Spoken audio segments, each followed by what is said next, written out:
Hey, and welcome to another edition of What's Next with Joey McGuire. I'm Robert Giovanetti. Coach, things kind of back now into a process, but you still enjoying a little bit the big win and where we are heading into the CFP? You know, honestly, what I've enjoyed the most is getting text, letters, different stuff that people send me. You know, the only social media I'm on is I guess it's called X now. Yeah. You know, so I think they thought about switching it back. Yeah, they should. About, it talks about, but like Debbie's on Facebook, so people know they can get to you. They can get to me that way. And man, I've just been blown away and so appreciative of just the stories of different people. I've gotten emails.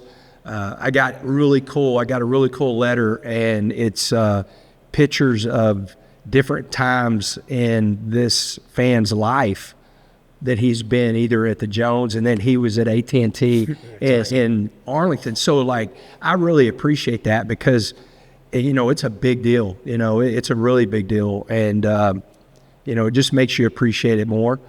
So I've really enjoyed that. And then I've enjoyed being back around the guys. You know, we gave them a break from us coaches. You know, they still were on the street coaches last week, running and lifting and graduating. We had a large number of guys that graduated. Man, it's going to be really interesting. I mean, I've got to count it up because I need it till we can do it for TV. But I bet we're over 30 graduates that will be playing in that game. That's crazy. So it's really awesome. So we're back at it. We'll put the pads back on today. Randy Sanders, who for years ran the Lubbock Avalanche Journal and now lives in Vegas. He worked for Chancellor Hance here too. He texted me. How about this? He said, the Friday night before the championship game, I went into cardiac arrest and had to be revived with 2 CPR treatments. He said, because of that, I was sedated and could not watch the game. I just finished watching the latest version of The Brand.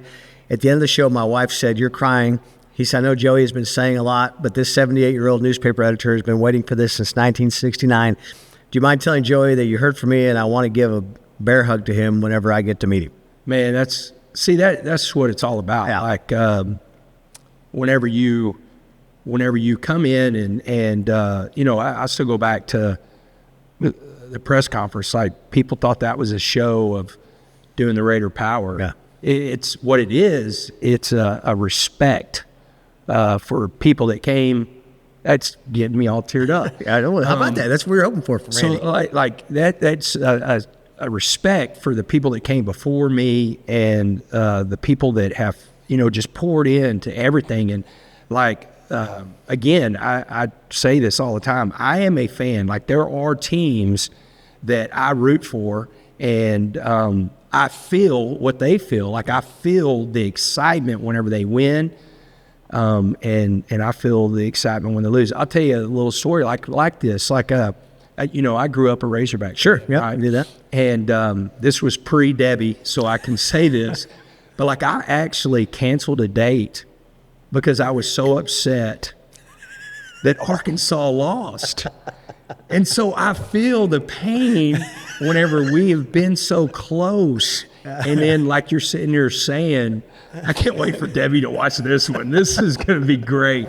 But you know what I'm saying? And so, like, it makes me so happy. Yeah. Makes me so happy to hear that and to bring that joy of, like, and the pride. Like, there should be a great pride that you can say Texas Tech Red Raiders are the Big 12 champs.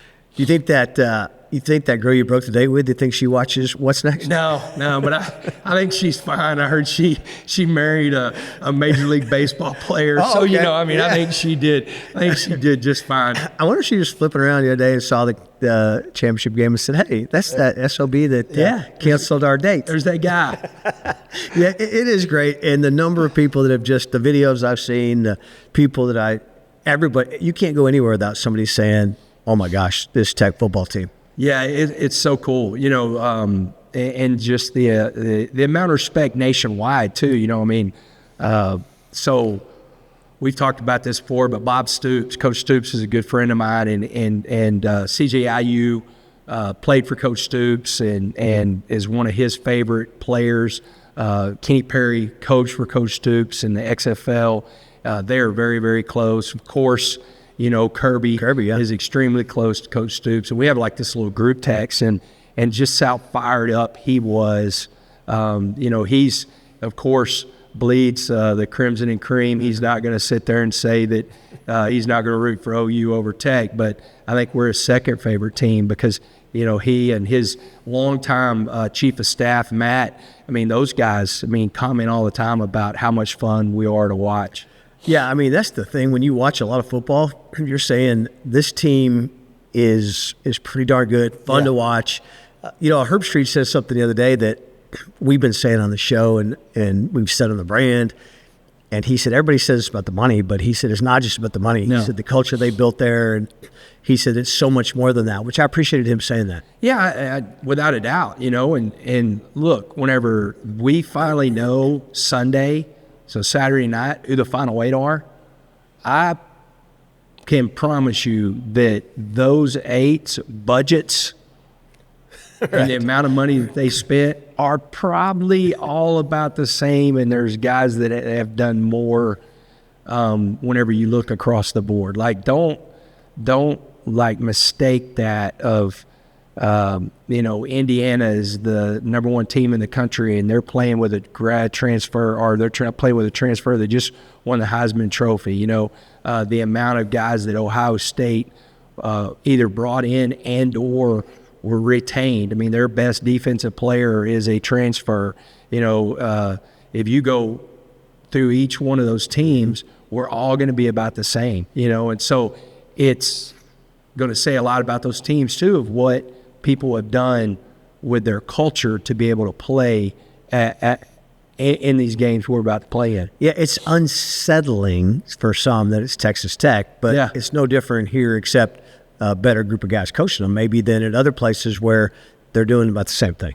Yeah, no doubt. And I'm going to tell you, man, Cody has said it. People ask me all the time, is it sustainable? 100% it is. And I really think people need to get used to it because we're not going anywhere. I feel that. I feel that we've got, whenever you talk about 2026, we've got a very strong core coming back. If you look, right now we got 13 starters back, off a playoff team. And so, and our young guys will grow up. We had a really great signing class that even went up because we just signed Moose. I cannot wait to hear this stadium say Moose whenever he catches the ball and scores a touchdown. He's a really special player. And so that's going to only bring that roster up. And then January 2nd, we'll be ready for the portal. Hey, you mentioned the Indiana and the Heisman Trophy winner. What a week last week that Jacob Rodriguez had. He swept all the awards, all but one, I think. But I've never seen like that, right? Truly a generational player. Yeah, no doubt. Whenever you look at it, like if you just say, but Matt Dowdy has, every once in a while good ideas. Every now and then.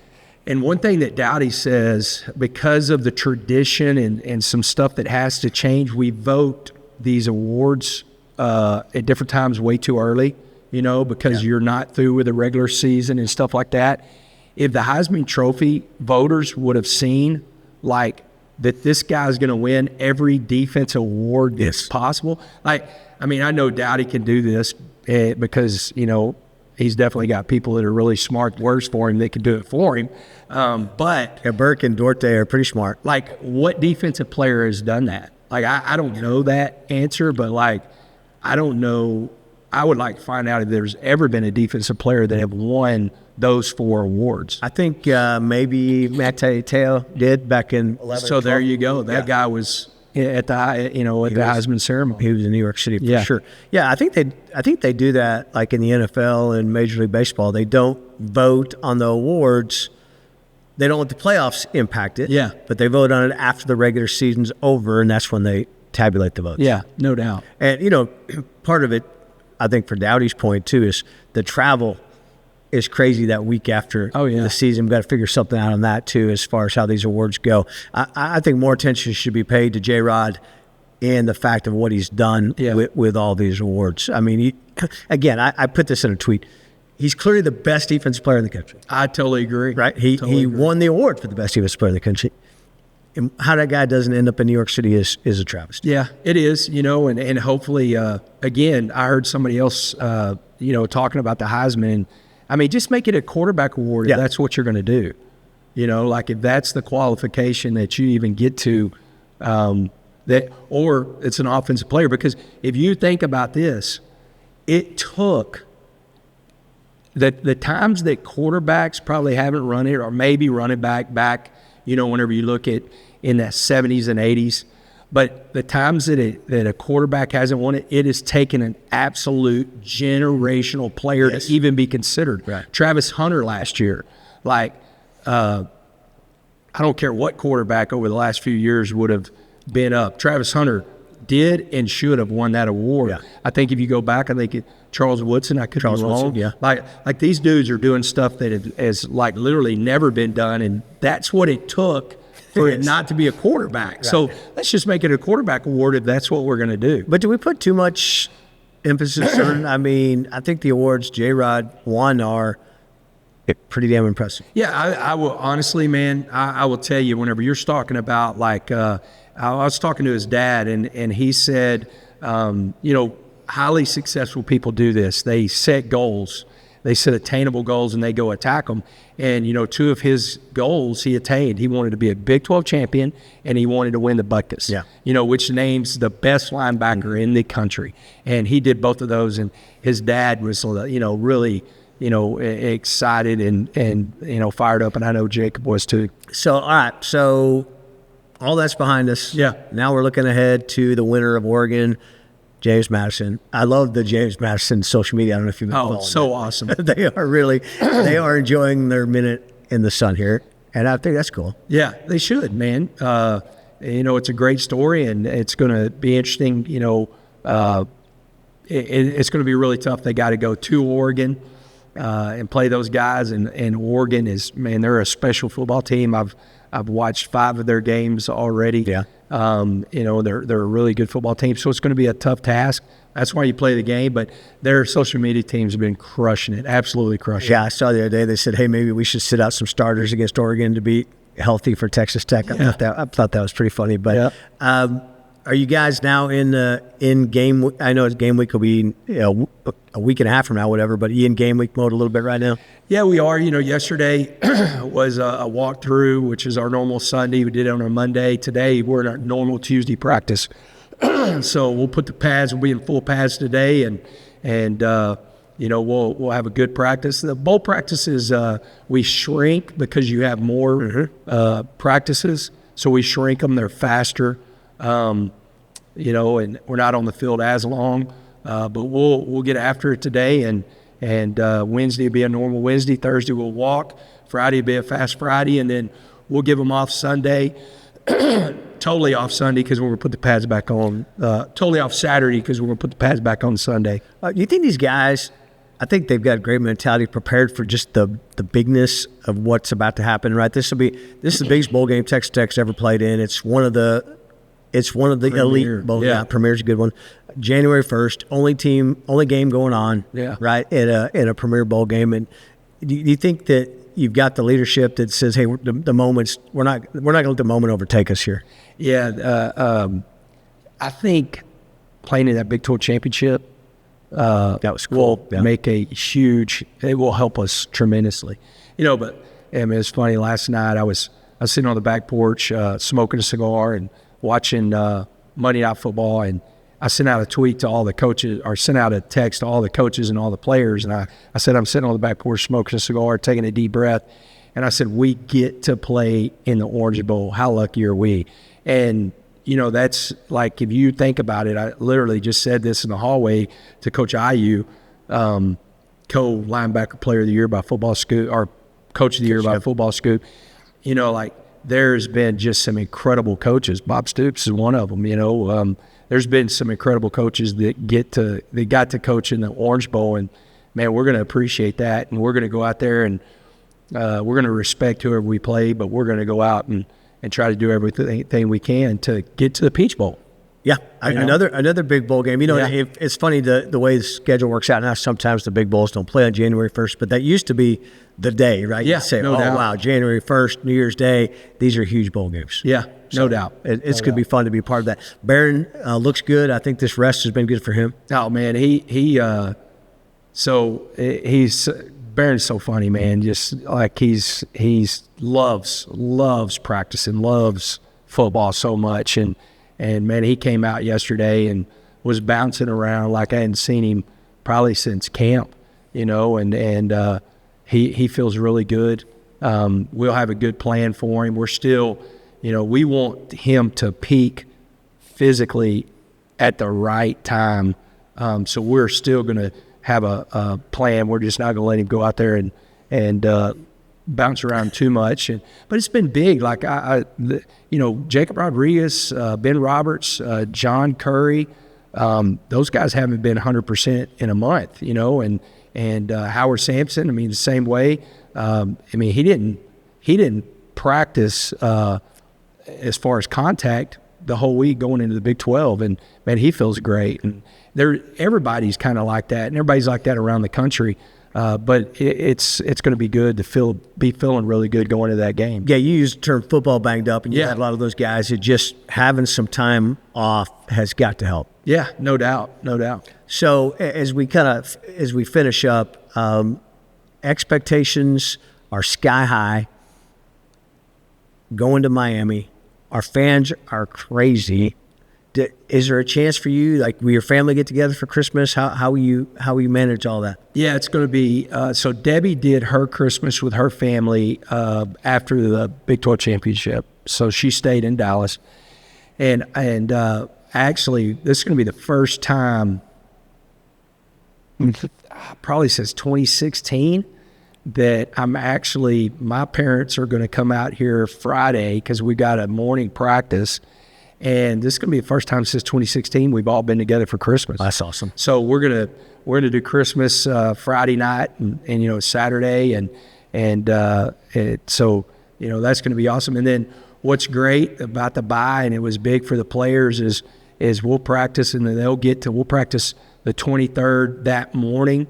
Really early, so they'll be able to get out of here the 23rd. They'll be home the 24th. They'll be home the 25th. They'll be back late that evening, the 26th. So they're going to get to go home for Christmas. So that's going to be really awesome too. That is good. And I know you mentioned that. You told Lee Hunter that, right? That, you could be home with your daughter for Christmas if all things work out. No doubt. Yeah. Yeah, and he was pretty fired up about that. We might have reminded him that those guys were trying to keep him from his daughter, so he was extra fired up. Yeah, like put a little picture of his daughter inside his helmet or something. That's pretty awesome. You guys are not above anything to kind of motivate. No, man, you got to push the right buttons. You got to know. That's a good motivation too. It is, and that's the biggest thing. Like, every team, every player has a different why. And the thing that we talk about all the time is, what's your why? Is your why big enough? And there's a team why. Like, to be honest, some people think it's like a little depressing, but, our team why is we're going to try to get one more week together. Yeah. Whenever you're in the playoffs, one thing I love about the playoffs, you win, you get another game. If you lose, you go home. And so the pressure is even greater, which I appreciate. I love those moments. And so we talked about it yesterday, that our team why is to get another week together. And who knows, you might get to go to Miami twice in the same month. That's the plan. That would be awesome. All right. For Joe McGuire, I'm Robert Giovanni. This has been What's Next? Wreck 'em.